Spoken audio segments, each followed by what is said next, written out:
Well, hello there, YouTubers, and thanks for joining Jason over here and Wyatt over there for MASKast 66. How are you doing Yes, tonight, sir? great. How are you, Jason? I'm doing pretty good. I've been going through a job change, as you know, so it's a lot of my time has been dedicated to that versus jumping on Facebook and Twitter and the websites and stuff. So I haven't posted a lot lately on M.A.S.K or done much with the website, but that would be the reason why.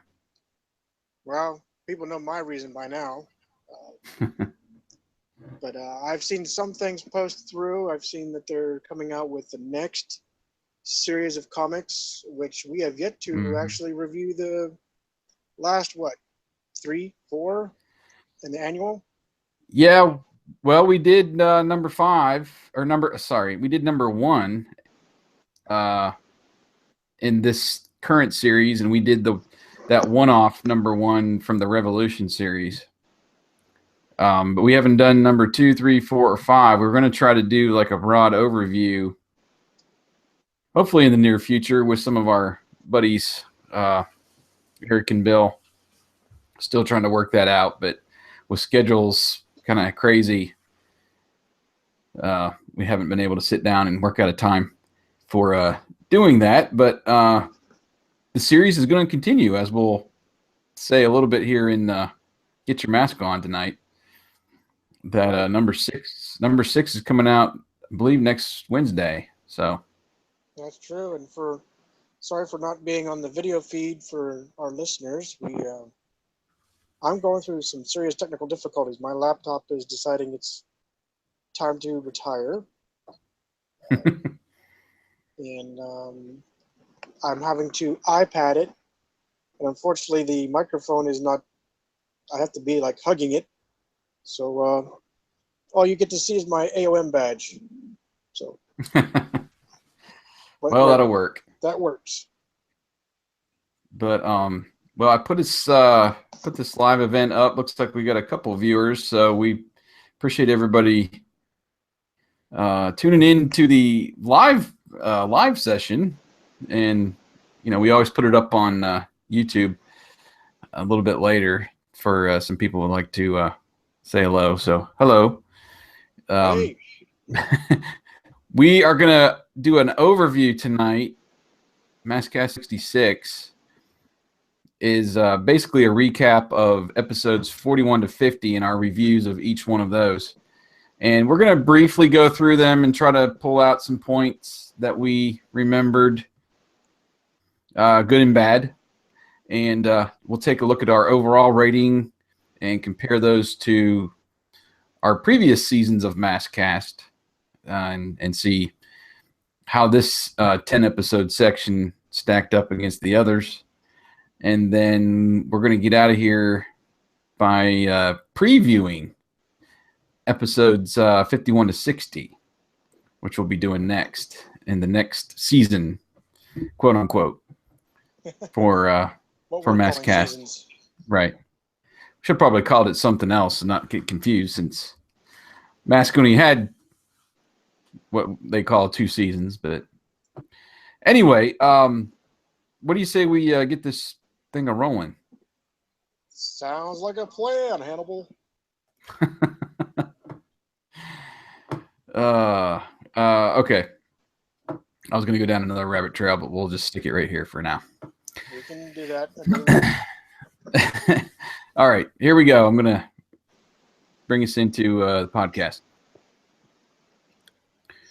Well, welcome, listeners, to MASKast 66 and our overview of Season 5 of MASKast. In this podcast, we'll be reflecting on episodes 41 to 50, and that'll include our favorite and sometimes least favorite moments from each episode, our personal ratings and the polling results, and also the results of our new poll, which asked the listeners which episodes were their favorites out of this 10-episode stretch. And then after we break out some statistics and compare the 10 episodes to the first 40 episodes of M.A.S.K,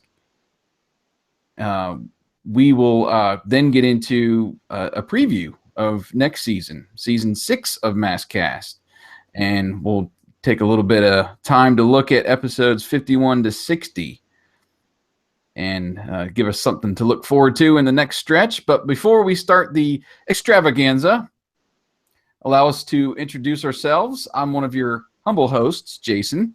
And of course, with me, as always, is my longtime friend and co-host, to my Spydrax, Wyatt. Are you a warrior of Symbion? Sure. Thanks for asking. I have no idea what you just said. You stumped me again. I decided to throw a cheap plug in because we did talk a little bit about this before in our latest Memory Jogger podcast, and that would be the Sectors. Oh, yeah. And they are making a comeback in toy form. If you guys don't remember, it was a short-lived 80s property, I think around maybe 86 or 87. And it was basically a human and insect-infused toy line. They actually had a little bit larger size, around the 6-inch size, instead of, you know, like your G.I. Joe size, or even a little bit taller than Masters of the Universe. They actually had like little puppets that were the vehicles or animals, you know, that the figures rode on. And they actually did a short-lived comic book series and also a 5-episode cartoon miniseries. And I decided, Wyatt, to go ahead and look up, like we've done before, that were involved with the Sectars TV miniseries. Oh, that would be interesting. There's some people you might recognize.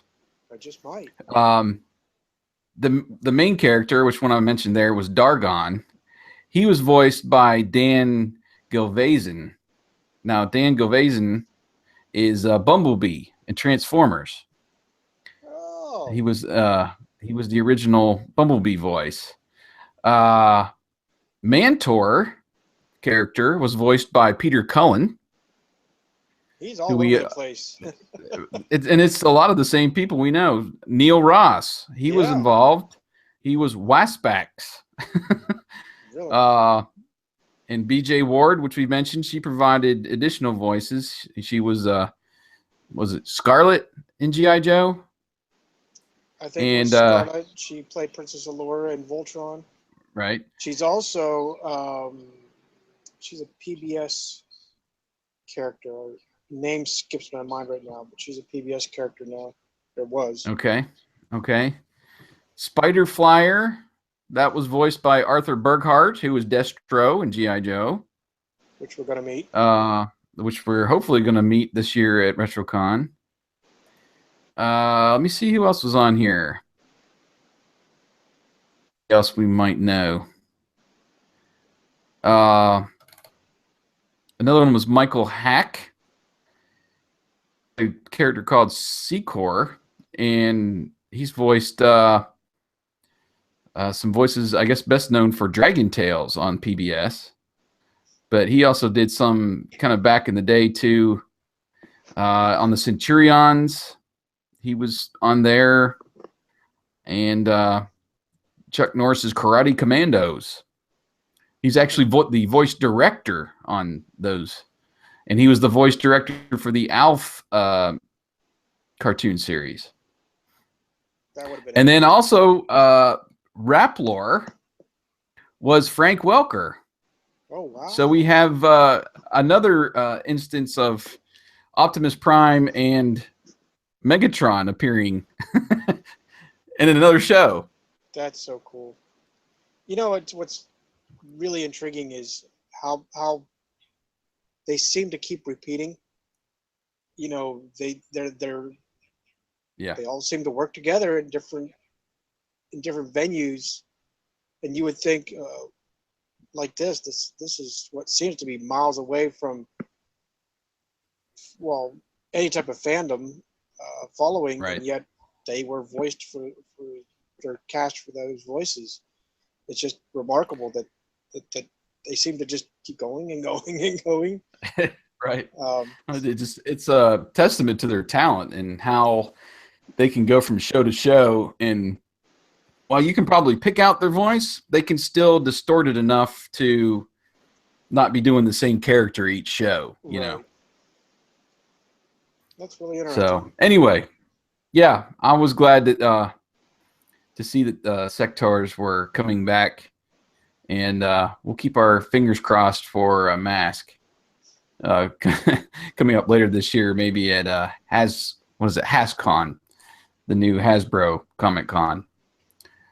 But we shall see. That's yet to been revealed. Yeah, I'd like to go to the So HasCon and almost, have a T-shirt with a poster on it. We want mask. We want mask. right. Well, we'll close the door or close the hive on the sectars, and we're going to do a short little get your mask on. And just coming up next week on next Wednesday, the M.A.S.K comic will continue with M.A.S.K number 6. And they're going to start basically the first 5 issues. If you haven't been reading along, was one story arc, as they say, and it ended with issue 5. So they're starting a new journey, I guess you'll say, in episode or in issue 6, where they're going to be looking at the origin of Venom. So this ought to be interesting. And we wanted to also pass along our congratulations to Brandon Easton, who was nominated for 4 Glyph Awards. And those actually are tied to a convention somewhere on the East Coast. I can't remember off the top of my head. I want to say maybe it was even Philadelphia, where we go to RetroCon. But it was tied to that and essentially to African American characters. So it's interesting how, we changed the race of Matt Tracker, and being nominated for anything to me is a pretty big deal. Right. So even though there was some hesitation, and I think a lot of people have been not turned off, but not exactly embracing the change. But there's still some people out there that see it as kind of, I see it in that, it's M.A.S.K. It's a new version of M.A.S.K. It was never intended to be the original. And I have enjoyed the writing and the action and everything that they've built into this new series. So congrats to him for doing that. And even some of the artists, I think, were nominated as a part of the whole team and the whole book being nominated. So Right. Great job. good on that. Did you have anything you wanted to add as far as M.A.S.K news or anything? Not mask news, but I will plug RetroCon since we seem to be very partial to that.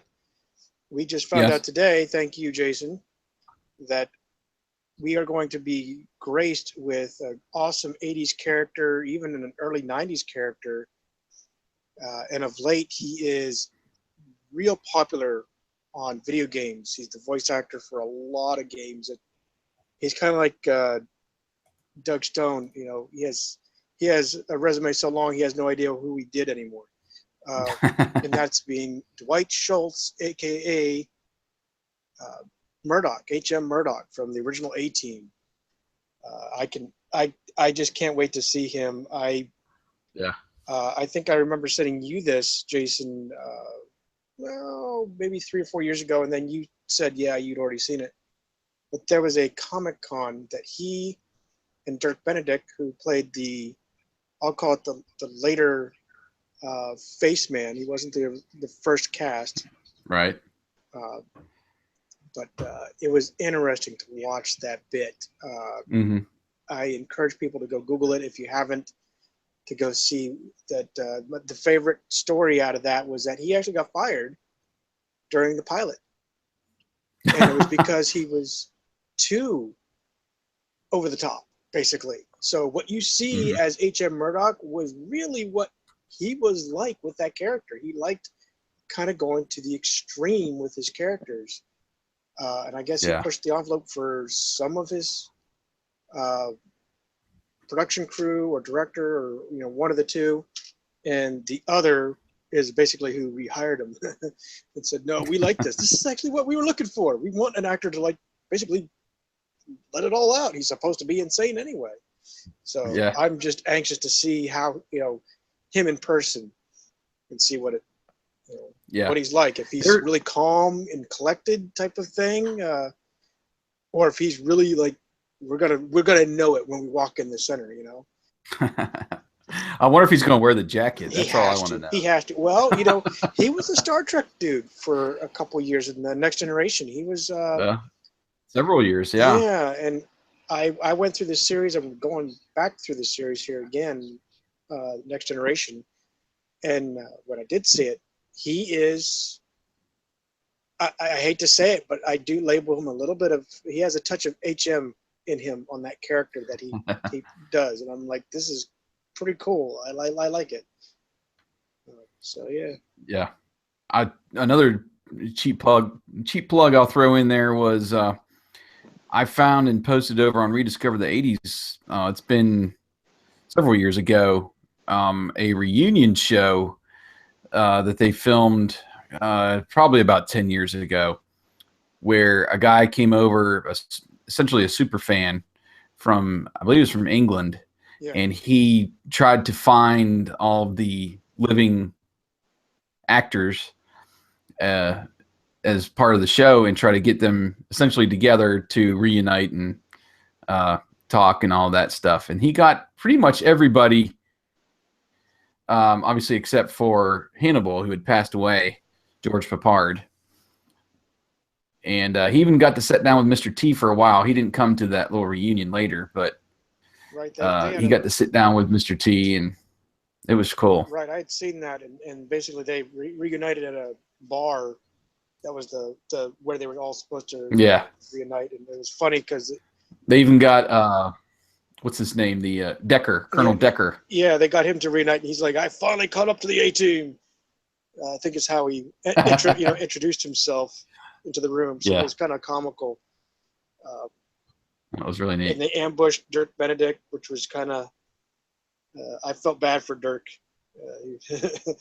but anyway, the whole video is just awesome. Again, Google it. And when they got Schultz, he was actually in the middle of some voice acting gig. He was actually auditioning, which is hilarious. He was auditioning. Okay. Yeah. And they marched right in on him and, "Hi, can you were Murdoch, right? And can you reunite?" And he was like, "Can you give me a second to finish what I'm trying to do here?" That was interesting. But anyway, yes, I'm looking forward to meeting him at RetroCon, and there's a couple more voice actors going to be there. And I'm told we got one more announcement coming maybe towards the end of June or July. The show is actually in October this year. So if you want to keep tabs on that, I believe you just go to RetroCons with an S on Twitter, also on Facebook, and everything that they've been announcing, I've been kind of rehashing over there on Rediscover the 80s. So looking forward to this year's show. And if you guys who are listening and listen to MASKast and follow Agents of M.A.S.K are going to plan to go, let us know, and we'll meet up with you and say hi and maybe give you some goodies if we can get some goodies printed or whatever to pass out when we're there. So anyway, looking forward to that. And I guess with that, we'll wrap up our Get Your Mask On segment, and let's get into our overview, man. Sounds great. Let's start the MASKast. So we intro our show with episode 41, which was Stop Motion, that was the title. the plot is Gloria Baker enters the Indianapolis 500 race, but her race is cut short by Venom, who uses an EMP bomb to fund their organization. With the capability of knocking out electronics for miles around, Mayhem attempts to rob a corporation which could jeopardize bank vaults across the USA, with only M.A.S.K standing in their way. Funny how that rhymes. Well, going over the ratings, first our listener polls, we had a 33% voted for a 5 and a 4, with 17% voting for a 3, 11% for a 1, and 6 for a 2. So it was Yes. kind of weighted a little heavy on the 5 and 4, but it was really all over, to coin a phrase, all over the spectrum, you know. Yep. And we rated it pretty high too. I gave it a 4 and you gave it a 5. Right. Which was more towards what the listeners were aiming for in this one. And just some things that I kind of remember about the episode was it had a more kind of practical plot. Mm-hmm. And I loved how it used the actual, Indianapolis 500 race. It kind of added some backing to Gloria's resume as a race car driver. She's actually entering the Indianapolis 500, which is one of the largest races in the world. Right. So I was pretty favorable on this episode, and there was one shot I remember where I think it was right after the break when Scott and T-Bob what did they fall out of the blimp, I think, or something, Yeah. and they ended up floating back to the ground, I think, with a parachute or something. But as they are coming down to the ground, Scott drops his helmet.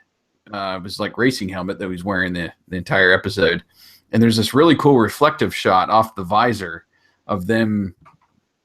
I don't know if it was like them floating to the ground or them kind of approaching the helmet. But I don't know. I think throughout, in my opinion, and I'm kind of skipping ahead, but throughout this 10-episode stretch, the animation was still kind of top notch, and they came up with some real inventive shots of just how to show reflection and even blurring the screen when needed and things like that. So what did you kind of take out of this episode? Well, me being the electronics guru, what was fascinating is, the plot is that they EMP the whole race, and everything is basically knocked out. Even the cars are knocked out. Mm-hmm. T-Bob goes on the fritz, but the only thing that's not affected is the PA system, and they use the older technology of vacuum tubes to be the ultimate Mm-hmm. reason why it was immune to an EMP pulse. So I really found that fascinating because, that's such an, especially in our modern world, that's really an archaic technology. But that vacuum tube had been around for several decades. Yeah. And I remember even mentioning it in that podcast that a lot of transmitters, like AM transmitters specifically, still had those up into the early to mid 80s before they began transitioning to transistors and whatnot. So it was I found that really the fascinating Mm-hmm. portion of the whole thing. The only thing, and I'm looking back at it now since we're getting further ahead, especially with Firefly, you would have Mm-hmm. thought that would have been the precursor, that would have been the kickoff to introduce Firefly, but it wasn't. Or even, you're gonna have to use your expertise here. But there's another racer that's part of the racing series. Yeah, that was Matt's car. Yeah. That was more of an Indy car for Goliath. Right. So that's what, Um, I'm thinking that would have been a great episode to introduce that. So, but nonetheless, it was yeah, still a very good, and just like you, for the most part throughout this we'll call it our so-called season 5. mhm. Um, you're right. The animation has been far better than it has in the past. Yeah. So They've yeah, they've made progress. They've really, and and it shows that they've got the experience, to pump right, these out. I'm sure it's with every TV show, whether it's Right. cartoon or sitcom or whatever. There's things that they come along with. They see improvements.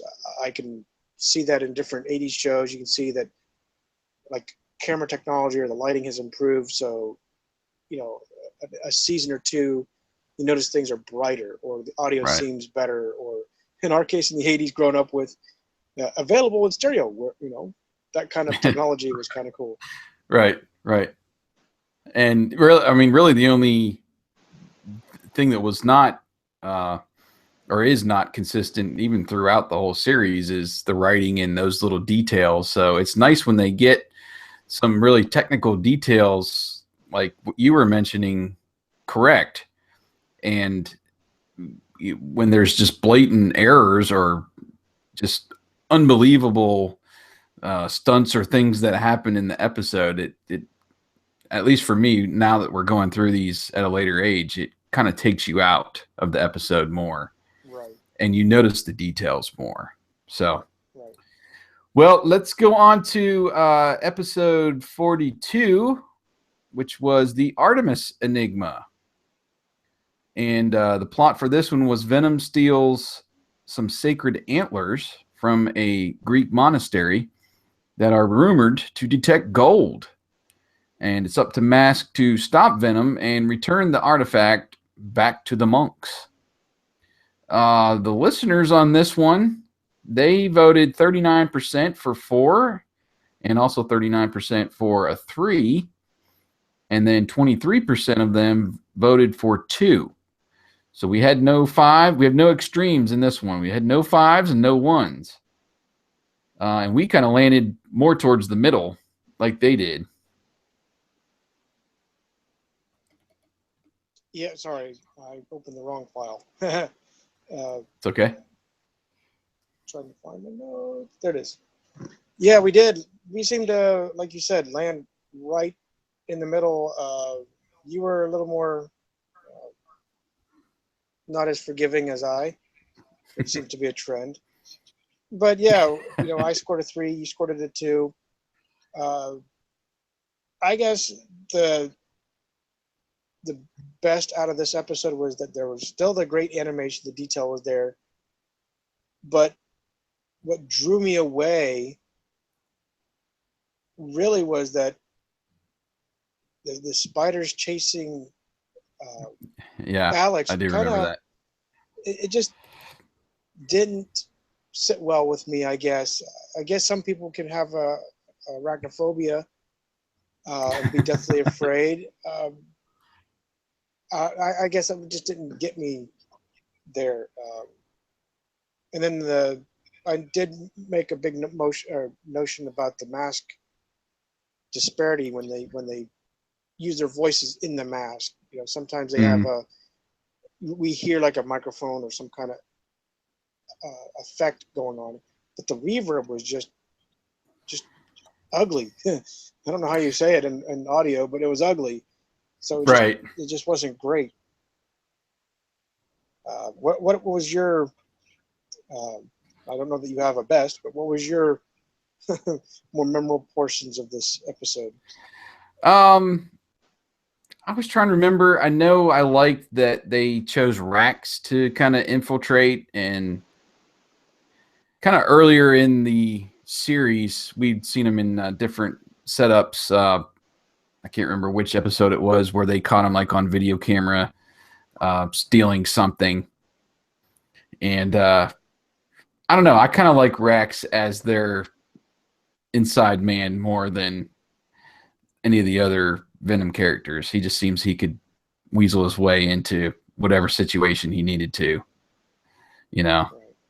So I did like that. I do remember this was one of the episodes, one of the many episodes that he wrecks the bike. He gets those horns on the front of the bike, and they start detecting gold somewhere, and he goes flying and crashes the thing.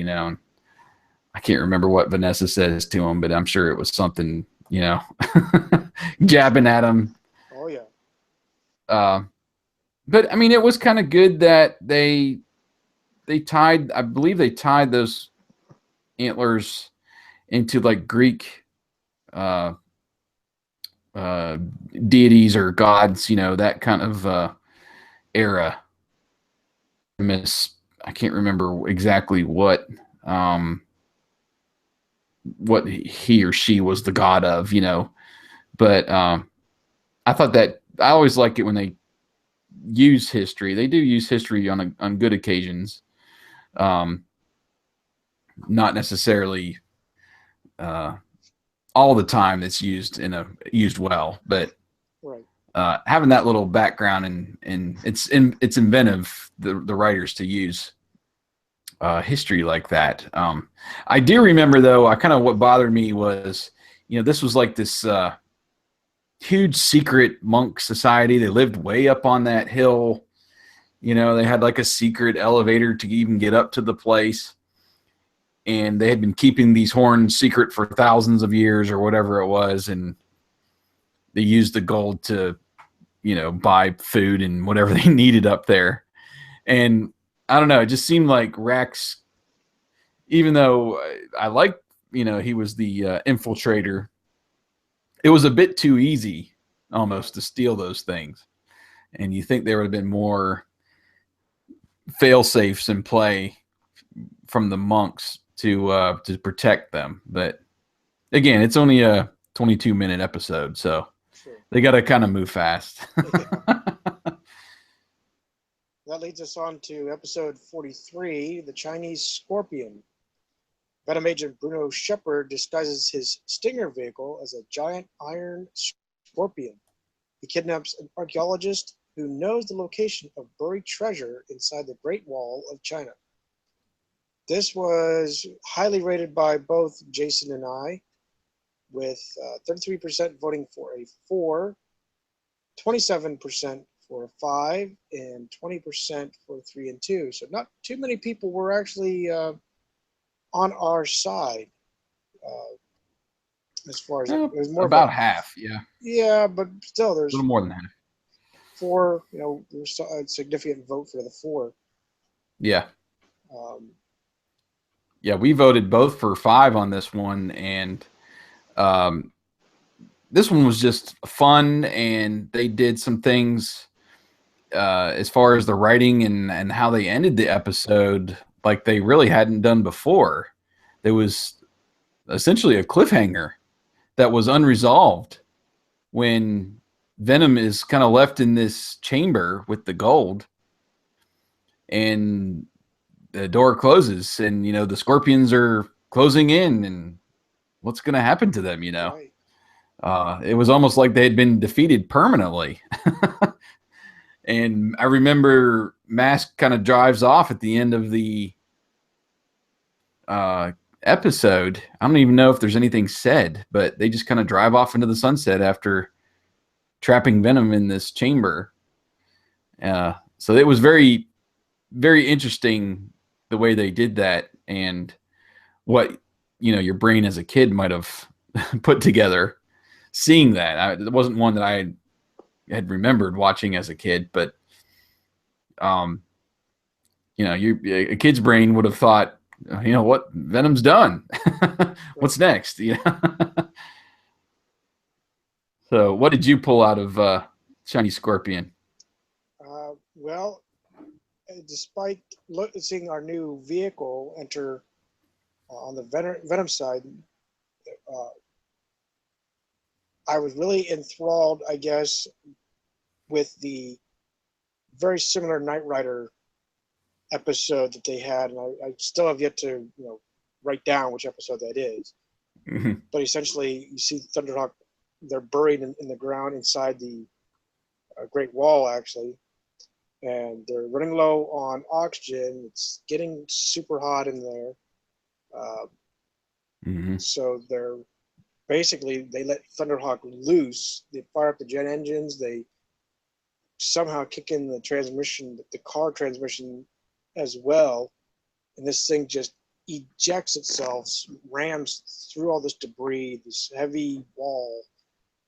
You see it tumble down the hill, crashing and bashing, and that was just so much like a Knight Rider episode where this bulldozer rather pushes Kit and Michael over the side of a cliff into basically a pit, Mm-hmm. and they get buried up, and Michael's having to use the oxygen within Kit, the cabin, to basically give him enough turbo boost to thrust himself out and back up onto basically the ledge. Mm-hmm. And it was just everything. They literally just copied it short of like Thunderhawk Jet Blast. It was so like that's what I liked about it. I think the Yeah, best. How about you? that was a pretty good scene, and I don't know. I just like the reveal of uh, the Scorpion vehicle, and even just showing how it gets in and out of the shell. Yeah. Um, that was really neat and kind of my standard moving forward of how to introduce a character and how to introduce their vehicle. Um, I don't know if we got his mask necessarily I don't think we in did. that, but there was a lot of time spent, with him talking and interacting, and then showing the details of how that vehicle transformed into its defense mode. Really like that, and yeah, I mean, it was fun how they introduced him, and uh, I use that going forward as how you how to do it right. Right. Uh, was really, and I remember thinking at the end of the episode and knowing that Doug Stone does Bruno's voice, and Hondo and Bruce was in this episode plus Matt, so he had like 4 characters in this one episode. Um, so that was, to me, really showcased his talents as a voice actor, and especially here in Mask. So it was a great episode. I think maybe perhaps the best of this stretch, but there was a few others that I voted pretty high. And this one had some ticks, had some little things that I pulled out. Like I believe the all the jokes and stuff finally wore on me, and there was some. There was the T-Bob scooter sound in this episode that we'd Yeah. get annoyed with time to time. So there was some things like that, but all of the good definitely outweighed the bad in this episode, and kind of made me even forget some of those things that I would normally pull ratings down for. But it was a pretty good episode overall. Agreed. Um, on to the next one. We had episode 44, Riddle of the Raven Master. This was the one where Vanessa and her trading ravens attempt to steal the crown jewels in London, and to thwart Matt's. Wow, did I write this or did somebody else write this? And to thwart M.A.S.K's efforts to stop Venom, Sly Rax plants a bomb in the famous Big Ben clock tower. Uh, this one, I guess, was a little all over the board as far as the listener poll go. The one uh, that the majority of the fans voted, it was just 33%. They voted for a 3, middle of the road. 22% of the fans voted for a 5 or a 4, and then 11% voted for 2, and 11% voted for 1. So this one was high and low, mainly in the middle, and Right. it showed with our ratings, definitely. I agree. I know that I rated it a little more forgiving, like usual. I rated it a 3. You rated it as a 2. What drove you to the 2? Um,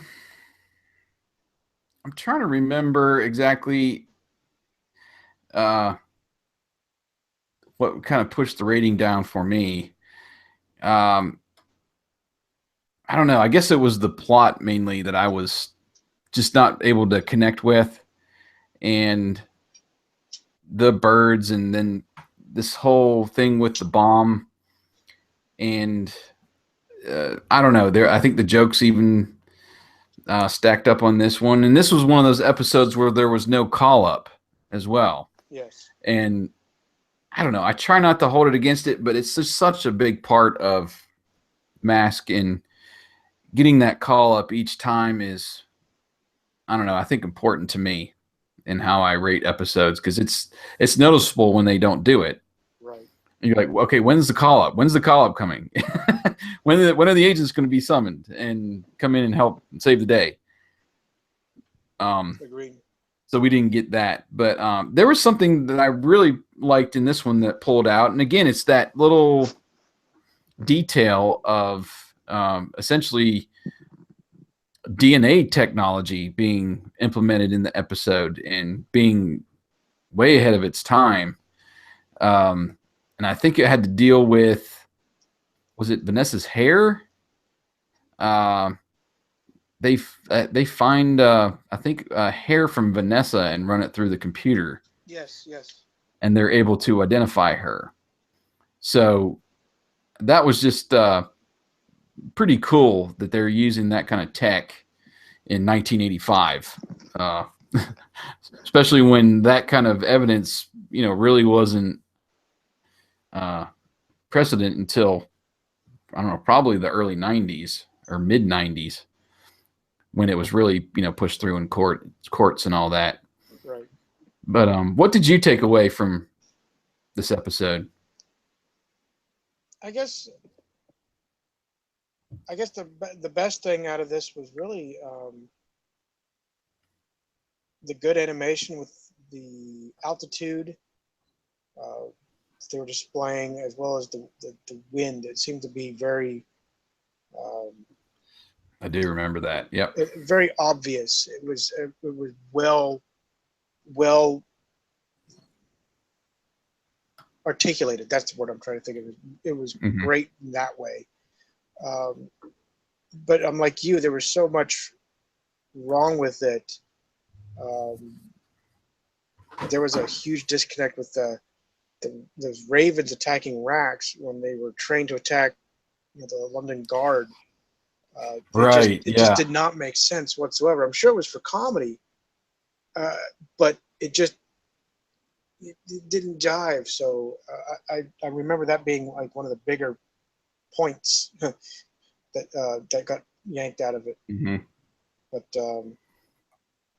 yeah, I guess that's my highlights for episode Okay. 44, which puts us on to the following: the Spectre of Captain Kidd.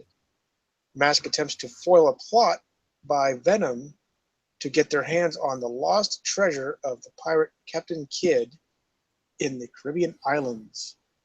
Uh, looks like this was a pretty heavy favorite. We had 41% voted for a 4, 35% voted for a 5, and 18% voted it a 3, which you are of one of those. Yeah, I was middle of the road with this one again with the 3. You were a little bit higher as usual with a 4 on Spectre of Captain Kidd, and I'm trying to pull up my notes here to see why exactly I was more middle of the road. There was a stretch, and this might have been the stretch where everything was kind of ho hum to me.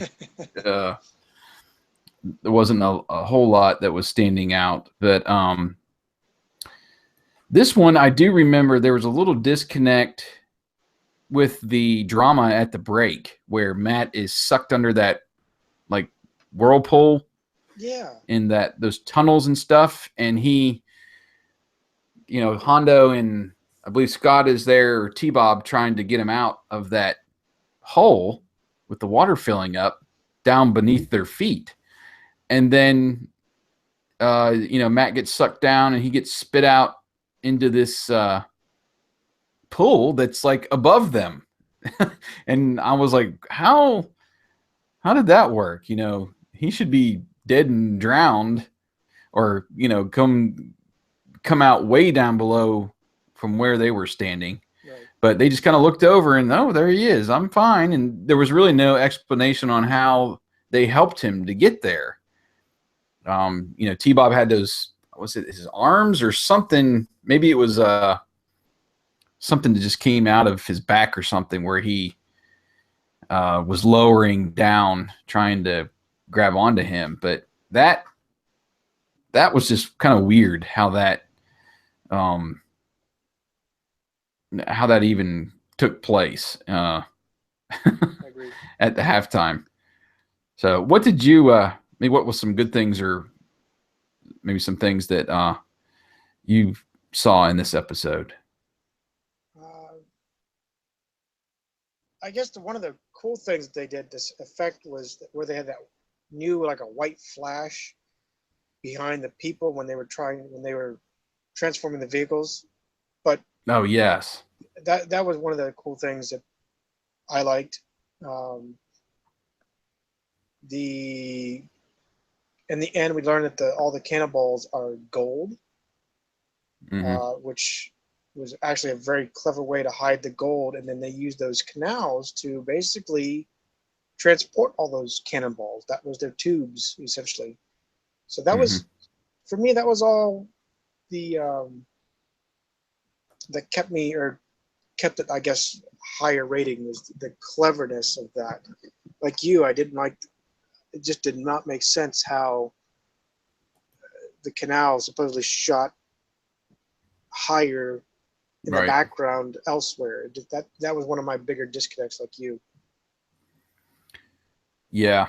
One of the other things I did like about this episode was that we got to see Floyd Malloy and the vampire bike for the first time, and they did some nice transformation sequences of vampire. I do remember they even used his buckshot. Buckshot is his mask. It shoots those little pellets. Yeah.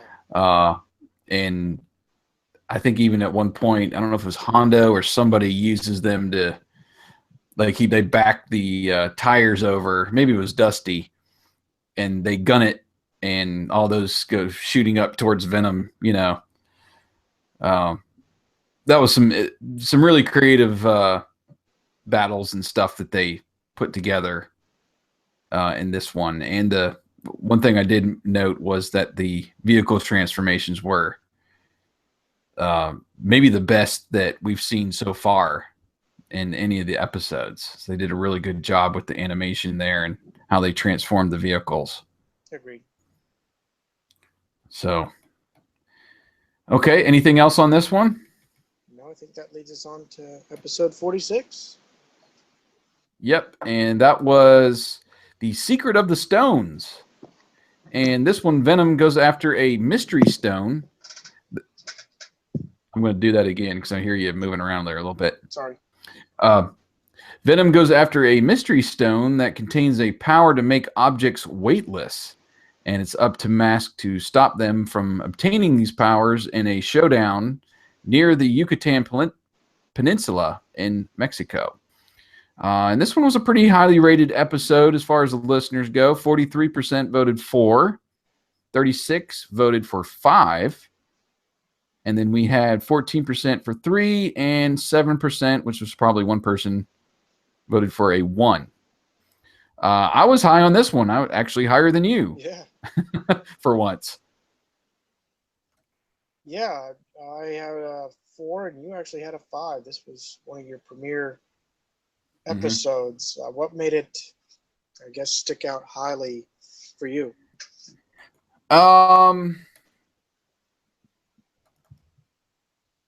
Get to my notes.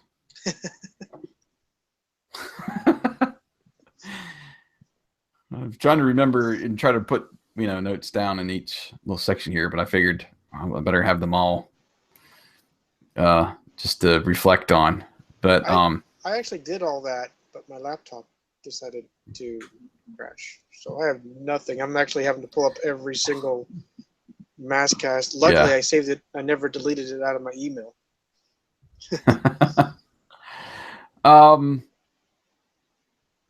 This one was I don't know. It was just interesting to me how the powers worked and the the moonlight and how it made the stones lighter. It's just very creative, and one of the images that sticks out in my mind was when Matt lifts up the Rhino truck and cracks a joke about oh, it'd be easier to change the oil next time or something. Oh yeah. That was really, I don't know, I just thought that was fun. But again, just going back over my notes, the animation was really good on this one. And there was a lot of those really like side to side and sweeping shots setting up the scenes. And I pulled quite a bit out to do my little panoramas that I like to do on this one. And I thought they used Scott and T-Bob well in Secret of the Stones, and that really helped the rating too. There was better humor, and they established the frisbee throwing early in the episode, and they kind of used it throughout when they're trying to disable the Venom vehicles with those big stones and all of that. And this was one of those rare episodes where Matt actually wore his Ultra Flash and rode in Rhino, and we got to see the what we were calling the fifth wheel buggy there again. Right. So that was, I thought, really good, and there was some really better plot details, and they gave Venom some pretty good points. Like I think at one point, Mayhem tells Rax to disable the M.A.S.K vehicles, and that's why they had to use the fifth wheel buggy, because I think he took out their tires or something. Yeah. And that was just smarter than usually what they give Mayhem in these episodes. And he usually just, converts to jet mode and I'm out of here. Right. Let's get out of here. Really didn't have any of those moments in this episode. It was pretty well done. What did you take away? Really, I guess like we usually say when we see the mortality of the vehicles and seeing them being crippled was a great ad that they did with this episode. Mm-hmm. The story was great. It wasn't the story that got me, that made me mark it down. It was like kind of the edits. One of them was where Mm-hmm. they seemed to, when Dagger asks Vanessa for help, her response was like already anticipating it. Like it was a bad edit. It was a quick yes, right before he was even done talking. And then there was a mechanical sound, like a latch sound when Ultra Flash was being put on. I don't know if you remember that, but that stuck out with me as well. I do. But otherwise, actually, you covered most of my notes. So, but it was the whole thing. It was a good episode. Like I said, the weightlessness was interesting. Watching Matt lift Rhino was pretty cool. But yeah, it was a really good episode, and I liked that. Sometimes we find a way that reaches back to our script, and this did. It mentioned tracker oil, so I thought that was kind of a cool niche, even though we hadn't reached this episode in our little DVD set that we bought. It's kind of like, oh, hey, this actually worked out very well. Yeah, same way with the first one we were talking about there, stop motion, where they're essentially robbing a bank, Yeah, which yeah. we included. So there was a couple episodes, not many, but obviously those ones that we tied into what we had wrote for our script helped our rating, I think. Right. You might want to try that again. That you just garbled out Okay. that last line. Um, it really helped our rating, I think. Agreed. So That moves us on to episode 47, The Lost Fleet. M.A.S.K tries to stop Venom, who goes to Iceland in search of the legendary Golden Fleet of ships. I voted it as a 3. You voted it as a 2, with our listeners voting it as 44% for a 4, 25% for a 5, 19 for a 3, and 13% for a 2. So this was actually kind of all across the board. A little heavier on the 4 and 5s, but we sure as heck didn't see that. no, we did not for some reason. Was there something that made your ratings so illustriously low? Well, I don't know. There were some things when they did the battle towards the end of the episode, and again, this just could have been my monitor or the video on YouTube, but it seemed dark, and I couldn't necessarily see where Switchblade was flying around and all that. So that kind of took me out of the episode. And then just the mechanics of how they were, trying to put this huge canvas and essentially a balloon together to raise the ground up, and then the thing pops, but the roof is still staying up and not caving in, and this was another one of those classic ones where Mayhem just kind of gave up too quickly. And there was one little mistake with, I think, Matt and Bruce's voice or something. Yeah, they swapped vehicles. That's the thing. Oh, that's what they did. That's they basically did a Star Trek teleport and went from vehicle to right. vehicle. And then the accents that they used for the native people, and even with the introduction of Jacques Lafleur, it was a little hard to understand the characters in this one. I remember having to go back a couple times and let me try to make out what he said. And even there's sometimes I was like, I don't know what it was. I just moved on, And the other thing that kind of weird on me, they did pretty good with Jacques and Volcano in this one, but they also introduced Outlaw and Nash Gory, but didn't really. I don't know. He was used a little bit, and then a little bit with the Outlaw vehicle and how it transformed, but they didn't really focus in on some of the other, like when they've introduced other characters and stuff. Right. So, what was your takeaway? There are just way too many errors throughout the whole episode. The story was okay, and I think that's why I kept it a little bit higher. But for the most part, it was just so much was wrong with it. You see the kind of a misnomer command where Matt calls it Spectrum when he's clearly wearing the lava mask. Lava shot. Yeah, I do remember that. Makes sense. I figured that was an error. The battle was way too brief. It was okay, but not. It was just too brief for me. Yeah, that's and sadly that's about all there was. Yeah. To mention with this episode, which is kind of sad, but it is what it is.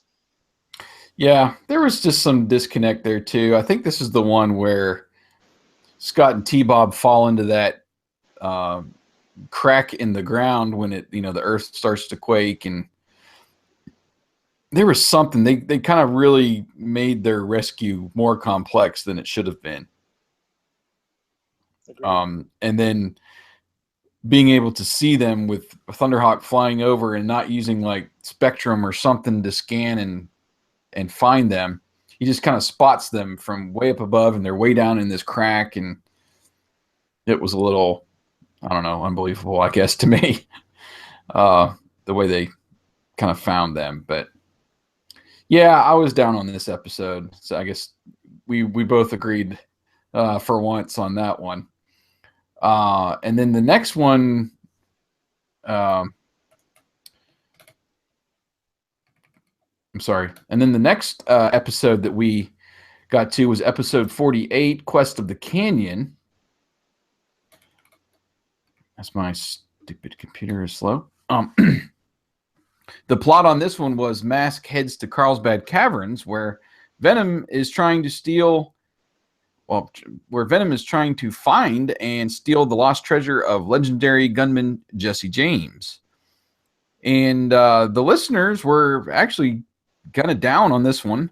The majority of them, 44%, voted for 2, with 33% voting for 3, and then 23% voting for 5.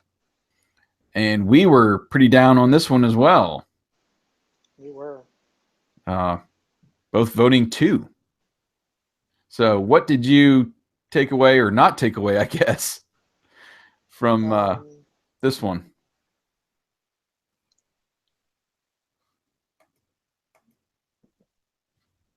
I'm reading over my notes, sorry.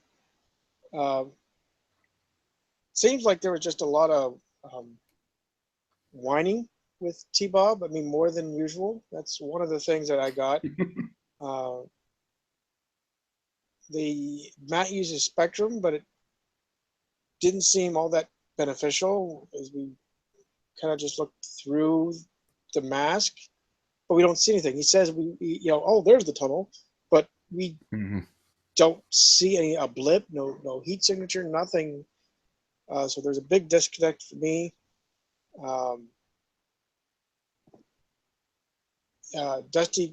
Why didn't Dusty call for help during the episode when during the rescue? Just that roller coaster ride of Bruce was cool, but it just seemed like it was too lengthy. Like, are we going to end this roller coaster basically? There's a lot of time wasted on things like the donkey train, I'll call it. Watching Venom climb onto the skids of Switchblade towards the end. In fact, I made a comment here. I likened it to your Panda Power. Just this was one of those I almost wanted to rate it lower, but couldn't. Yeah, and I remember being, I guess, disappointed more than anything with this one because it could have been better.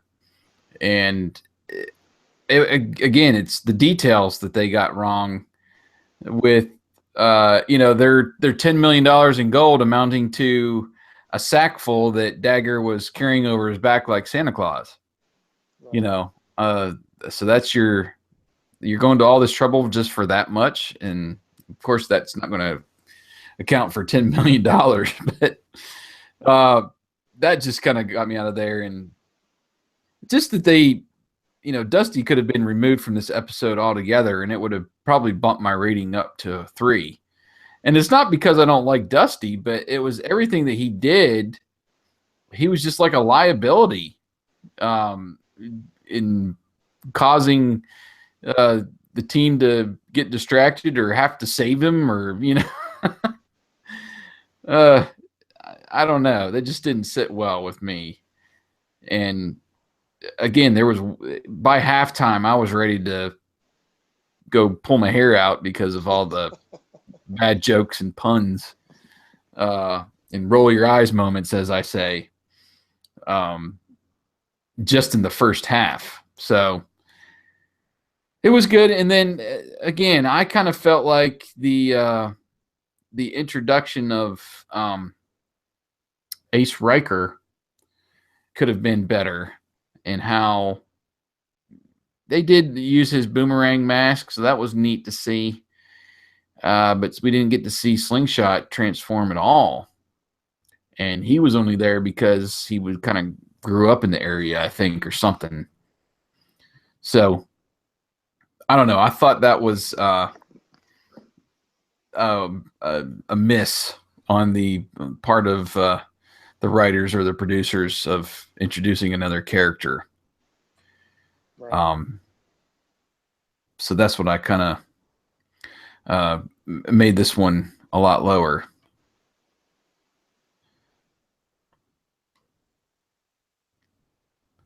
Sorry, I lost one of my documents. It's okay. This now leads us up to episode 49, Follow the Rainbow. Venom goes to Ireland to find the lost treasure of High King Brian Baru at the end of the rainbow. It's up to M.A.S.K and new agents Julio Lopez and Calhoun Burns to stop them. 57% voted a 4. And then there was a three-way tie with 14% that voted for a 5, a 3, and a 2. So this was, even though it was kind of weighted on the 4, it was really all over, it seemed. Mm-hmm. And you voted it a lot higher. In fact, we're 2 marks off. You voted it as a 4, and I guess it basically ticked me off this day. I voted it as a 2. But what made yours so welcome? I don't know. I think we even mentioned when we were talking about this episode that it must have caught me on a good day and caught you on a bad day. And it should have been maybe more towards the middle rather than 4 and 2. But I don't know. Let me get down here. I think a lot of it had to do with, again, just how they used Scott and T-Bob, in that the whole reason for them, the beaten path to be part of the mission, was that they were trying to prove themselves right. And was it Mike, I think, was the farmhand there or whatever, that goes and tells Venom, and he was telling Matt that they were just full of it and not to believe them. They were just telling stories and stuff. And Scott gets a little angry at him, and he essentially, they go off to try to find the gold to prove they were telling the truth. So I don't know. I kind of like that, I guess, as opposed to them kind of stumbling into what they usually do, like at the end of the episode, and they're just off doing their own thing, and oh, there's Venom, let's try to do something. Right. I did like, I guess, the way they introduced mainly Raven and Calhoun Burns in the Gulliver mask, where they shrink Matt to make the little leprechaun, to scare Dagger and Mayhem away at the end.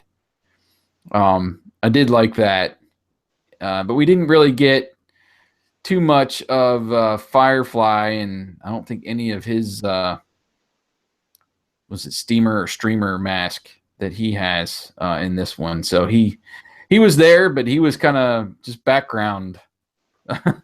We didn't really get into Julio at all in this one. But I guess, well, I'll let you take it for a little bit, but I noticed the sound effects weren't necessarily up to par for me on mainly the vehicles. But one of many things, yes. You picked out a lot more than I did. There was just one I was already not drawn in. This, for whatever reason, like you said, it could have been a bad day for all I know. But I was not drawn into this. It was so. I hate to say it, it was kind of a yawn.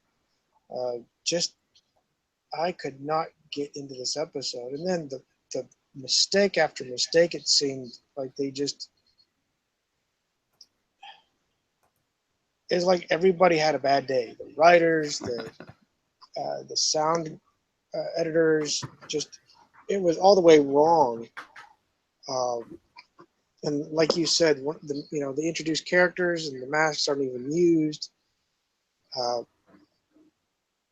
I think I remember making a comment that at the halfway point I said it's already down to like 1.21 gigawatts. I mean, Yeah, I just I couldn't. do remember that. Yeah. It was just so bad. I hate to say remove it from the library, and that's why I made it a two. But it was it's on there.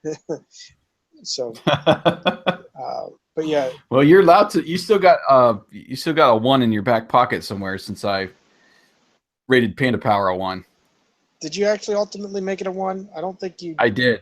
Yeah, Okay, I did rate it a one. The only one I've ever done that. I've had some twos in there and I couldn't used remember. I in can't this remember. I stretch thought too. you said that you would not make it a one, but I can't No, remember. it was definitely a one. Well, Because yeah. Anyway, and so then but we did go ahead. I'm sorry. Then that leads us to our final episode of this season, episode 50, the Everglades Oddity. Right. And this basically did a big 180 for at least me. Matt Tracker is bitten by a venomous snake, and while he recovers, Alex Sector must lead the M.A.S.K team with help with help from T-Bob to stop Venom's plan of stealing the NASA space shuttle. Uh, 44% voted it a 5. 56% oddly voted it a 4 or a 3. I didn't think it was that bad, and neither did you. It seemed we both thought it was a 5.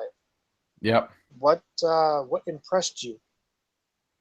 Well, it was just good to end on a high note, going into the next season because I think you had a stretch there of twos and threes, and I did. Well, I did vote that one a 4, but I think you almost talked me down to a 3 by the time we were done.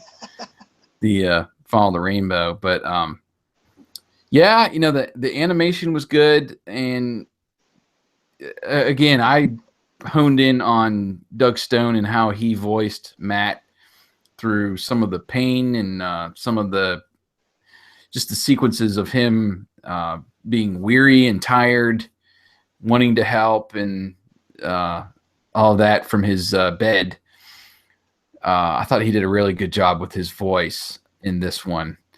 And then I don't know. I mean, the animation was top notch, and the story uh, just being different, and that Matt is hurt and Alex takes over, and the team has to really step up their game since Matt's out of the picture until later in the episode when we see him and T-Bob essentially save the day, which was fun to see. But I was pretty high on this, and I liked the overall story, I guess, is what really put me up there. And it really could have been, except for maybe a few little things here and there with the battle and the way they used those like uh, silly putty bombs or whatever they were that we couldn't identify if it was smoke or concrete or Right. what in the world it was. There's just a few little details like that if they had gotten those right, it would have been like right up there with some of the best ones that we've reviewed so far. But why did you hold it in such high accord? One, it was basically a 180, like a night and day. Just I the suspense of Matt being bitten by that poisonous snake. Um, Mm-hmm. we, I guess one of the things I do remember, which was kind of cool. T-Bob gets his own little, basically pontoon airboat Right. Yeah. conversion. But um, I guess the cooler part was when we hear the technical stuff coming from Alex, where he basically instructs the Thunderhawk computer to broadcast a message over the PA Yes. system, and then gets the boys over to basically get the antivenom, and then he flips the message to, okay, this is a 13:30, need to assemble the MASK team, and boom, it's just like that was so cool. I realize Thunderhawk is nowhere Yeah. near Kit, but that was actually still pretty cool to have that technical side to engage the computer to know what to do. Um, yeah, like I said, the whole thing was just a complete night and day. And then we have our illustrious hero T-Bob coming to save the day with Thunderhawk, which was Yeah. partly comical. Uh, him trying to fumble and try to figure out Thunderhawk, but it was still pretty pretty sweet episode. I like that we ended our season on a very high note, Yeah. Yeah. and one to I guess gauge for the next. Yeah. Yeah. Hopefully we'll still keep that transition as we go into the next stretch of episodes we're going to review, and have that positivity. Because a lot of times we get into a rut, at least I do, it seems, where just from 2 or 3 episodes we're like, oh, come on, where's that good episode? We're waiting for it. I know it's coming. uh, so it was good to actually get that at the end of this one. But well, that kind of finishes up our a quick little overview of all 10 episodes. I did put up a poll, and we've had a few votes in that. We didn't get any comments really on why these were voted for, but basically, when we get to this point, I like to give everyone an opportunity to vote for their favorite episodes. And just looking at the poll right now, there was 22 votes. Did you vote? No, sorry. No. There were 22 votes. The one that got the most was Everglades Oddity. We had 6 for that, and then right behind that was Chinese Scorpion with 5. We had Secret of the Stones got 4 votes, and then right behind that, Stop Motion Quest for the Canyon got 2. We had 1 for Riddle the Raven Master, 1 for Lost Fleet, 1 for Follow the Rainbow, and poor Artemis Enigma and Spectre of Captain Kidd did not get any votes. So that was the poll results for that, and a little bit into now our some statistics and how 41 to 50 compares to 1 through 10, 11 through 20, 21 to 30, 31 to 40. And just for a refresher, the last stretch, 31 to 40, was actually our most highly rated, both of us, so far, in that we got a combined score. If you're going to count 10 episodes and you were to rate them all 5s, that would be 50 points. That would be the maximum you would give any one of these seasons. Right. And you gave the last stretch, 31 to 40, a 46, and I was at a 39, which was my highest. But we were pretty high coming off of those episodes. The ones before that really was probably the first 10. Yeah, the first 10 was really the benchmark. We did not beat that until season 1. We did not beat that until we got to season 4 with our ratings. But it was interesting to see. We've still had quite a few 5s, and the overall rating was higher than I thought was going to be. I had 3 5s, 2 4s, 1 3, and 4 2s. So my total score with the highest possible score is 50. Season 5, I rated 34. And then Wyatt, you had 3 5s, Mm-hmm. 2 4s, 3 3s, and 2 2s. So we were pretty close as far as the our top scores. And then you were just a little bit, gave a few more 3s, and I was more on the 2 range with our rating. And your overall was 43. So this ended up being the second highest for you. I'm sorry, third highest for you. So, and then mine actually was next to last. But most of my scores have been consistent. 39, 38, 35. This was 34. And then my worst was 11 to 20 was 32. And then your high was 46 and then 44. And then this season, which was 43, 42, and 36, which was 11 to 20. So, kind of middle of the pack, I guess, even though we did get a lot of 5s and 4s out of that. Yeah. Seems like. Any thoughts on your overall score? Did that surprise you at all, or do you about where you thought it was going to be? I guess it's about par. I didn't know where I'd really land up, but as we're talking through the reviews, it's probably about par for the course. Yeah, I yeah. know that I do rate things most of the time higher, um, but yeah, that's about par. How about you? Well, how did you feel? Yeah, I actually thought maybe it had a chance to be one of the lower ones for me. Really? Whereas I know I haven't even had a score in the 40s yet, and you've had 4 of your seasons in the 40s, so I definitely rate a little bit lower.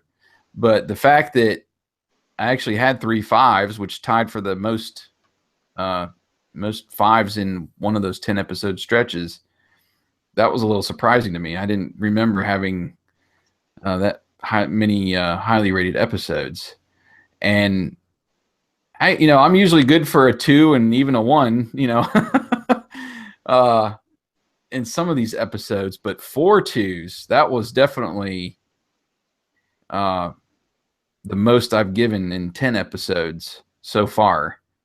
And I didn't even have a 2 or a 1 in the previous season, which is why that has proved to be my best stretch. Right. So this was a lot of highs, a lot of lows. Not a lot in the middle on this one That's right. for me. So it was I always have fun looking at those stats and seeing how it compares. And it seems like we're still going to tell people to go watch episodes 31 to 40 the most and skip 11 to 20. If we had to make some recommendations there. But anyway, I still enjoyed this season, and I guess let's maybe can you pick 2 or 3 of your favorite moments that you'll probably retain from this season? Oh, probably the two better ones would be uh, this most recent episode, Everglades Mm-hmm. Oddity. Again, with the technical side, like I just said, reaching back to the Thunderhawk computers, spilling out specific codes, and Mm-hmm. it reacts to that. Uh, and then Chinese Scorpion, where we get the Knight Rider, dubbed Knight Rider scene, with them ejecting out of basically their grave. Yeah. Uh, to me, that was probably the two greatest moments, uh, at least for me, in this stretch. There's been Mm-hmm. good stories, um, but as far as the action, that's probably the better things that would stick out for Mm-hmm. me. How about you? Yeah, definitely the Chinese Scorpion scene where they bust out of the wall and seeing Thunderhawk kind of all wrecked, and that was some pretty good drama there too. And basically that new vehicle smashing them in the wall, and just how it ended. I mean, it just made for a great episode. And then, like I mentioned before, another one of those images that I'm taking away is Matt lifting Rhino with one arm from Secret of the Stones. And then they also used, and that was another, I think, reason why I rated it so high, Secret of the Stones, was that they incorporated the ejector seat on Rhino. Yeah. When, remember, T-Bob gets like trapped in there with that monkey. And it was kind of a stupid little way to use that function, but the fact that they worked it in, I thought was really fun, and that that translated to the toy. Right. Another one, probably my second favorite behind that Thunderhawk scene, was when they introduced Jock and Volcano in Lost Fleet. And even though I didn't rate it very highly, I thought that was really fun how they introduced him using what mask is it that he uses where he disappears, and Mirage. He uses the Mirage mask, and you see the transport plane come in, it opens up, nothing comes out, and then it takes off again. And I think Matt even says, I think Jock is playing one of his tricks again. And I don't know. I just thought that was a fun introduction, right, to that character in the vehicle. We got to see the vehicle some too in that, even though it had those stupid like sand blaster guns that just did nothing. But and then I kind of likened that too in Follow the Rainbow, where we got to see Calhoun and some cool transformations in that one with Raven converting, going into the water, and the use of the Gulliver mask and how they kind of plug that into the story of the episode. So those 4 moments were probably my favorites out of this one. And I did have a couple that were, I would call my least favorite moments. Did you note any of those? I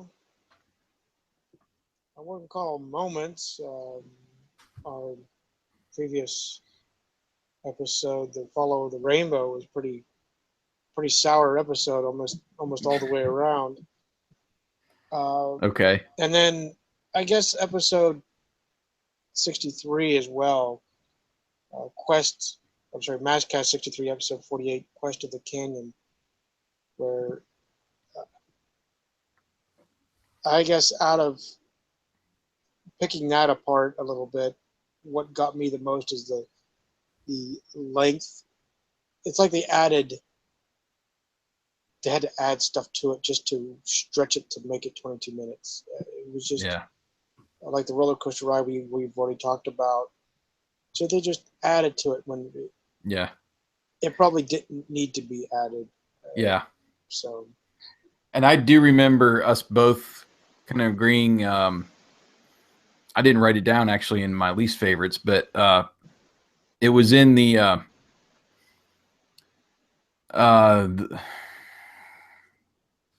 crap. What's the name of the episode? Master? No.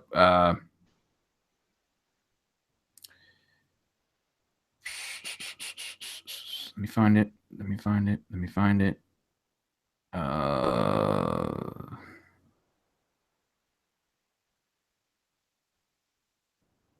Which one was it where Matt gets sucked down the tube? It's Captain Kidd. Yeah, Captain Kidd. In the Captain Kidd episode, where the episode's flowing by, and then all of a sudden there's like this stop, and T-Bob and Scott are going after something, and they disturb this beehive, and we were both like, man, they could have just done without that whole 3 or 4 minutes of the episode and just cut it. Make it 19 minutes, and we would have rated it a lot higher. So I can sympathize with how you felt coming out of Quest for the Canyon and trying to stretch, and man, that felt like they just were stretching when they did that little sidebar with Scott and T-Bob. A couple of things I marked down. I just thought that, again, the introductions to the characters, I've put a lot of weight on those, and I think they're very important, and they've done it well. Even the first time when they introduced Hurricane, and when Hondo's firecracker truck gets splatted by the anti-gravity ray or matter ray or whatever it was, and all the agents come together at the end of the episode, and they open up the door and give Hondo his new ride. And I mean, that was just such a cool moment, and they've done a lot of these introductions really well. And I just was a little bit disappointed with Nash Gorian Outlaw and Ace Riker with Slingshot, and even Julio with Firefly, which they kind of redeemed themselves a little bit later on in a later episode. But I don't know. I'm always looking for a good first impression, and I think they could have done better with a couple of those episodes. And then the one that really stuck out to me was from the Raven Master, when they had the big battle at the end of towards the end of the episode, and Matt drops a couple bombs from Thunderhawk onto this like castle that was nearby to drop, the rubble and boulders and stuff created by the explosion, drop that on Manta and kind of disable the vehicle. I thought, that's just not Matt's personality. They use different things creatively without being violent, where they, shoot a hillside and rocks fall, and Bruce will use Lifter to help save them, or they've destroyed Jackhammer that way, where they just shoot the hillside and drop a big boulder on it, Right. So, they have, there's some ways around just the way those cartoons were made back in the 80s, where they had to show those PSAs and stuff at the end too, to make it worth their while and not to be too edgy. But I don't know. I just felt like Matt dropping those bombs and destroying an old building there in London just to stop Venom didn't seem like his personality to me. Not at all. So that one really, I guess, left a sour taste in my mouth. But overall, I'll be remembering the better moments. I would say more in this stretch. I didn't see one panda, so I'm good to go. I'm glad. Just want to touch and reflect on some of our special podcasts that we did during this stretch that weren't necessarily episode reviews. And the reason why we've taken quite a while to get through these 10 episodes was we've done a lot of these MASKast chats, which has been really fun. I didn't realize we did so many. Right. We actually did 8 in this stretch. So we almost did like a extra whole season of MASKast as we're going through these reviews. But it was fun. We took the time, when these news headlines have been hitting about Hasbro and all the stuff that they're doing with their cinematic universe now. And we're just waiting to hear from, the writer's room, any kind of rumors, what their plan is to release these films.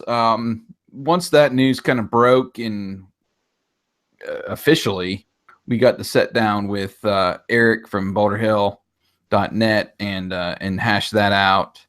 And then, we got this whole announcement about the comic book series.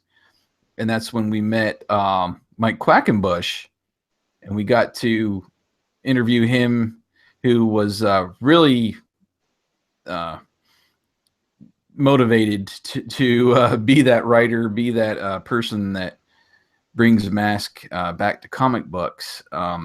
Unfortunately, that didn't happen, but we got to see some of his concept art and put that up on our site, and then just hear his heart on how M.A.S.K has influenced him and how he really wanted to see that come back to the comics. And that was really fun to meet him. And again, we went through the actual announcement of the comic book series with Eric again, when we got to see some of the art and characters and all that. We got to meet Bill Higa, who was trying to put together that reunion for the voice actors at San Diego Comic-Con. We tried to make that happen. There was a Kickstarter that was out there, but unfortunately that didn't happen, which was disappointing. But and I didn't really get the full details or reasons behind why that kind of fell apart. But just the fact that somebody was motivated enough to try to make a reunion happen with several of the actors, and again, we've got to meet Doug Stone, and I'm not sure if any of the other actors have really went to conventions before, but it's mainly, if they have, it's been kind of on their own. So it just shows the love of somebody who appreciates the M.A.S.K and the classic series, that they want to try to get everybody together in a room and get some awesome prizes there that they had on Kickstarter to make it all happen. And I know there's some autograph stuff that was out there. So that was really neat for him, and to talk to him and meet another fan who's about as crazy for M.A.S.K as we are. So that was good. And then we talked some more comics with Eric and Bill from MattTracker.com. We met with both of them again on M.A.S.K Day in September to talk about that. And then we've got a chance to review a couple comics with them as well throughout this stretch. And like we mentioned earlier, we hope we'll get to do an overview of those first 5 issues with them sometime in the future here. Right.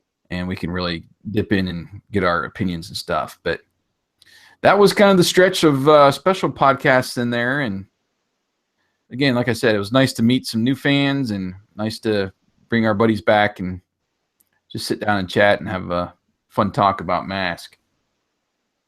But now we get to kind of look in the old crystal ball and see what we've got coming in the future for episodes 51 to 60, and what we're calling season 6 of MASKast.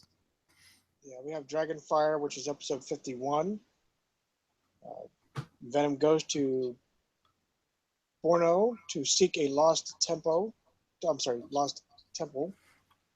When they find it, they unleash the temple's lizard guardians against M.A.S.K. That sounds interesting. It could be. It could be also a great T-Bob episode there. Lizard. 50. I was going to say, Lizard Guardians. That just sounds like something straight out of a comic book or something. It does, but it is a cartoon. Yeah. Episode 52, the Royal Caper. Venom steals. Yeah. I butchered that one up. I'm sorry. Okay. Cape and helmet, then mass-produced replicas, selling them as expensive fakes. This seems like another money scheme for Venom. Yeah, more practical. Yeah. 53, patchwork puzzle. Venom steals a Civil War era quilt that contains a secret message to finding buried treasure at the Washington Monument in Washington, D.C. This might be fun. Interesting. Yeah. That sounds a lot like what was that movie with Nicolas Cage, National Treasure, where they find the treasure map on the back of the Declaration of Independence? Yeah, that'd be fun. That's what it sounds like, yeah. Yeah. Then we have 54, Fog on Boulder Hill. Venom kidnaps an old woman who is hiding $20 bill printing plates. Venom wants the plates so they can make counterfeit money. What a surprise there! Yeah, But yeah, it's gonna be fun to see Boulder Hill again because, like our buddy Anna said early on, I think this is only one of two episodes where Boulder Hill is essentially on display and all of its mechanics and right. all that. Then episode 55, Plunder of Glowworm Grotto. M.A.S.K member Julio Lopez goes to New Zealand to help a local tribe preserve their land. There he discovers a venom plot to steal pearls from giant clams that live in the ocean. Hmm. Yeah, it seems interesting, but when I hear the glowworm, I think of Yes, I was just gonna go there. that doll back in the 80s. Remember that?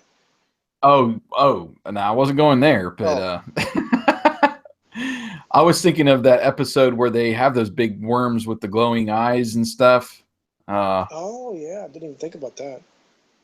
I don't think I remember rating that one very highly. So We'll I see. guess we'll see. Yeah, You might get a reprieve. yeah. Episode 56, Stone Trees. M.A.S.K member Jacques Lafleur finds a stone tree inscribed with strange symbols. Venom later steals the tree, hoping it will lead them to a golden Indian totem. Hmm. So we're going back for gold, it looks Yeah. like. Uh, and then episode 57, Incident in Istanbul. Venom hijacks an armored car in Istanbul, stealing Constantine's chess set, which contains secrets to finding his golden crown. That could be interesting. Little chess pieces Yeah. are the clue. Interesting. Yeah. Uh, the episode 58, The Creeping Desert. A corrupt landowner hires Venom to destroy land in Acapulco, Mexico, rendering them worthless patches of desert so he can buy it up real cheap and restore the land later with an advanced hydration machine. Interesting. Now that sounds really good. I always like when Venom is interacting with somebody or essentially hires them. You know, uh, when Venom's not necessarily the only bad guy. I think those have been worked out pretty well so far. I agree. This seems like it'd be uh, an actually clever episode here. Mm-hmm. 59, The Scarlet Empress. M.A.S.K member Calhoun Burns accidentally shrinks a priceless statue Venom is trying to steal. The curious bird makes off with the statue. Hmm. I don't know. This one, now I do remember going past an episode where it was almost like Honey, I Shrunk the Kids, Oh, and this could be interesting then. they essentially shrink the agents, and you have I think the Mask agent's real small and the Venom agent's really large, and they're trying to I don't know. It might be that one. I could be wrong, but I have seen an episode like that. So Huh, interesting. yeah. And then the final episode for our season, episode 60, Venice Menace. I guess it's a take on Dennis the Menace. Venom has a device that turns the waters around Venice to jelly, allowing Stinger to drive on the surface and dig up Cleopatra's sunken barge. This Interesting. sounds a little bit more like sci-fi, but this could actually be fun. Yeah. And I maybe in all our episodes, and I haven't paid too much attention to the debut dates, Mm-hmm. but I'm noticing here this was a daily debut. Like these were Yeah. up during the days, taking it 60, 50 episodes before I make the connection. But I never really paid attention to the dates when they aired. I know you spit them out typically at the intro of every Right. episode. It just didn't dawn on me till I'm sitting here looking at this table. I'm going, wow, this was actually a daily. So this might Yeah. not have been an actual Saturday morning. This might have been No. the USA Networks or whomever picked it up daily show. Yeah. I mean, it was USA Network. It was a weekday show. That's how you get to those 65 episodes. You take I've done the math before, but it's like they do enough episodes to run 4 times in 1 year. So you have 52 weeks times 5 or divided by 5. Anyway, that's where you get like to I just totally screwed that up. But anyway, the 65 episodes are there for a reason, and so they can run throughout the year. And that's how M.A.S.K was. It debuted, I think, on September 30th is what we use as M.A.S.K Day. Right. And then ran through, I think, that December. And then season 2, those 10 episodes we get, that the racing series, I believe, debuted the next September, but only lasted a couple of weeks, I guess. I don't know when exactly they decided to pull the plug, but I want to say that those either debuted in real quick like that, or maybe they did spread them out over several weeks and maybe only did like 1 new one or 2 new ones a week to stretch it out a little bit more. But anyway, yeah, it's interesting, and stinks at the same time too that we didn't get any more M.A.S.K than we did. But yeah, it was all running in concession there in 1985. So I'm looking forward to this. It sounds really interesting. There's a lot of it seems like stuff in the U.S., but we're still going outside the U.S. quite a bit as well. Right. So it's truly a international show. Even though it's, I guess you would say, somewhat based in the U.S. Yeah, I find it fascinating that they seem to be the so-called world police. Unfortunately, it all ends up being, with one particular band, Venom, which, I mean, that's part of the show.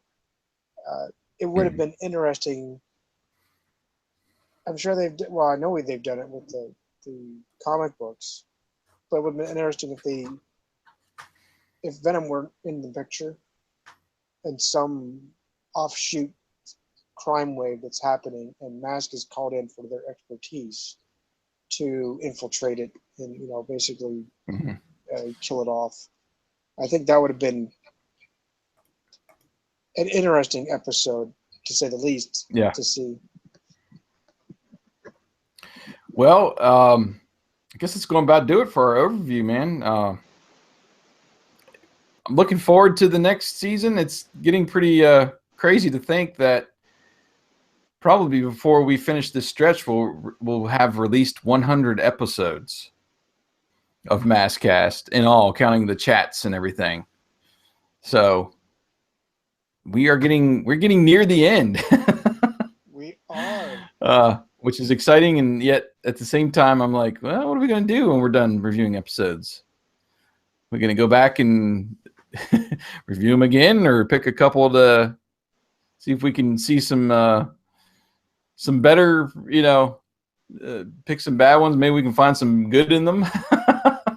I don't know, but maybe by that time we'll have news on a movie, news on maybe new toys coming, and we'll keep MASKast going beyond just reviewing the episodes. But it's fun to think about.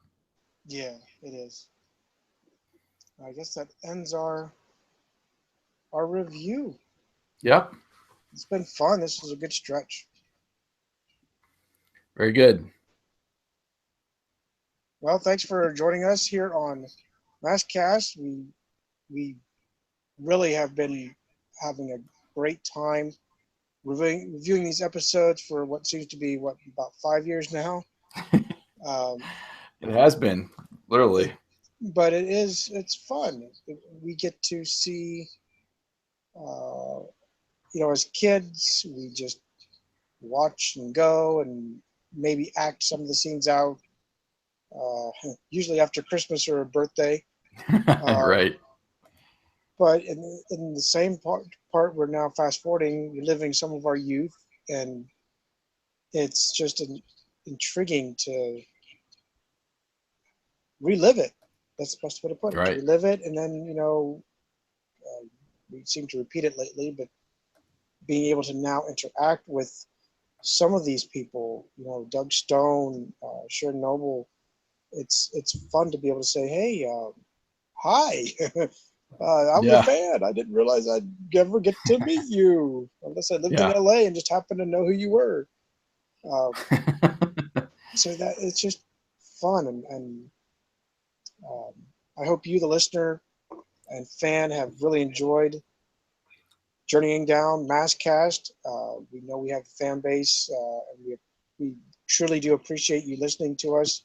I know some of our episodes are at length, to say the least, but I hope you find some enjoyment out of our episodes. Yep, I agree. All right. And with that, we conclude. Thanks for listening to us on our MASKast. Join us next time on MASKast.